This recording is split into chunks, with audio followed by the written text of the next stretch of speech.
नमस्कार मंडळी, मी नीलम सावंत तुमचं चविष्ट चटकदार रेसिपीमध्ये स्वागत करते.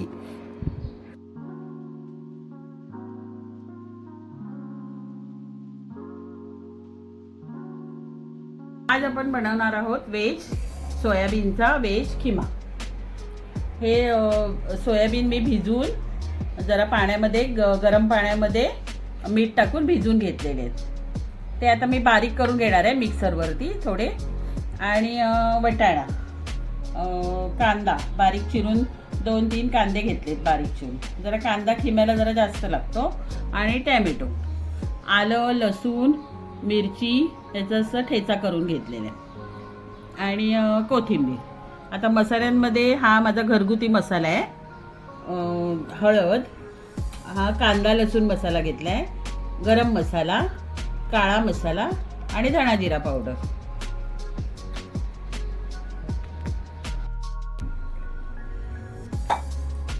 हे बघा असं हे करून घेतलं, मिक्सरमधनं बारीक करून घेतलं सोयाबीन. हे असं बारीक करून घ्यायचं. 2 चमचे तेल टाकले. 2 चमचे तेल घेतलं. आता याच्यात थोडंसं जिरं टाकायचं. जिरं जरा फुललं की कांदा टाकायचा.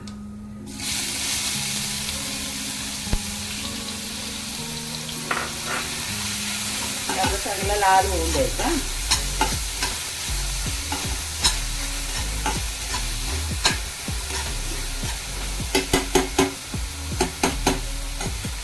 कांद्याला चांगला तांबूस रंग येईपर्यंत लाल करायचा.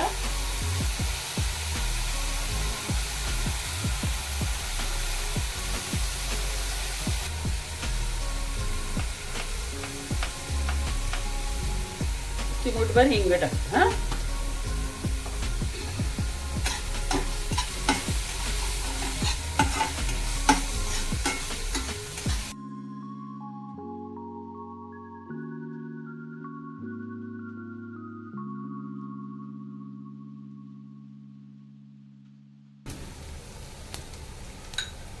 आता हे आलं आणि लसूण मिरचीचा तुम्ही ठेचा करून घेतला होता ना, तो टाकायचा.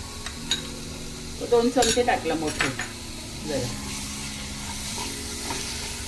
तो पण चांगला असं जरा तेलावरती परतून घ्यायचं.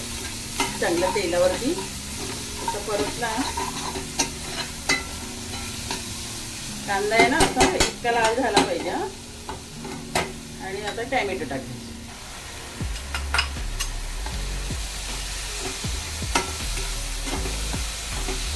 किमायला ना जरा कांदा टॅमॅटो थोडा जरा जास्त टाकला ना की चांगलं होतं. चांगलं तेलावर असं हे चांगलं परतून घ्यायचं. थोडीशी फोडणीला अशी कोथिंबीर पण टाकायची.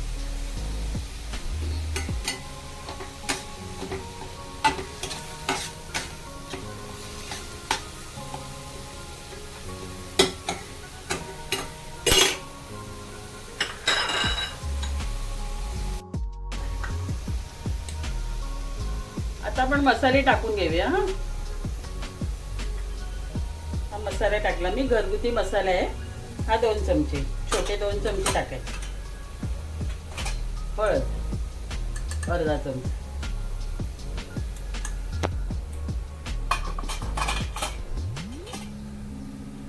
हा कांदा लसूण मसाला घेतलाय मी, तो 1 चमचा टाकायचा.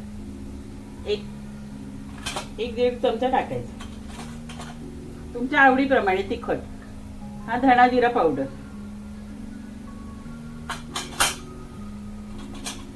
हा थोडा गरम मसाला अर्धा चमचा. आणि हा काळा मसाला.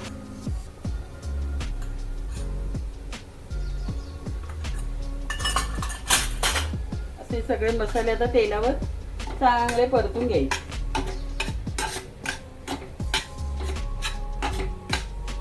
तुम्हाला अजून तिखट पाहिजे असेल तर तिखट तुम्ही घेऊ शकता. आणखी जर कोणाला जास्त तिखट आवडतं तर तिखट घ्या.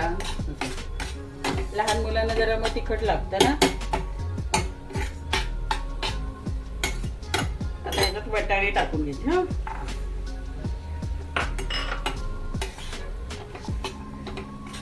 किम्यामध्ये वाटाणे छान लागतात.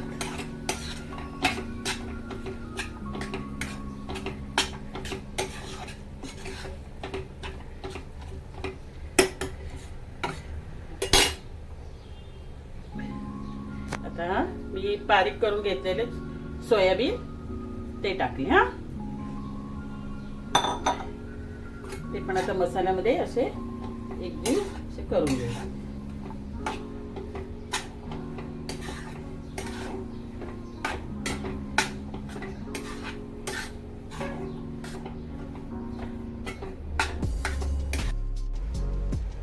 आता चवीपुरतं मीठ.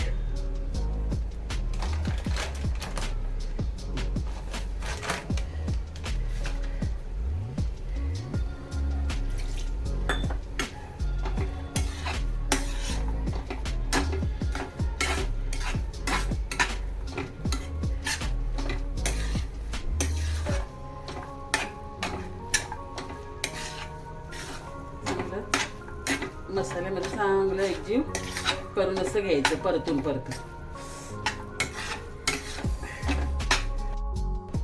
आता हे जरासं असं पाणी असं जरासं शिंपडून घ्यायचं आणि वाफेवरती असं हा चांगलं शिजवून घ्यायचं.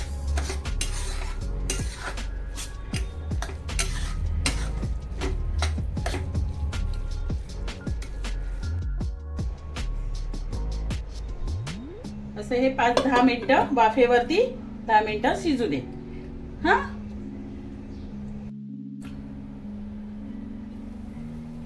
बघा असा खिमा आपला तयार.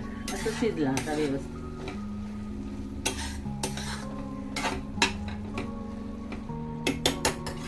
सर्व करायचा, कोथिंबीर टाकायची आणि मस्तपैकी सर्व करायचं. हे खाऊन आता कंटाळा आला असेल तर बघा मस्तपैकी खिमा पाव, ह्याच्यावर पाव खाऊ शकता तुम्ही, भाकरी खाऊ शकता. पाव तर एकदमच मस्त लागतात. असे गरम करायचे बटर लावून आणि मस्तपैकी खिमा पाव खायचा.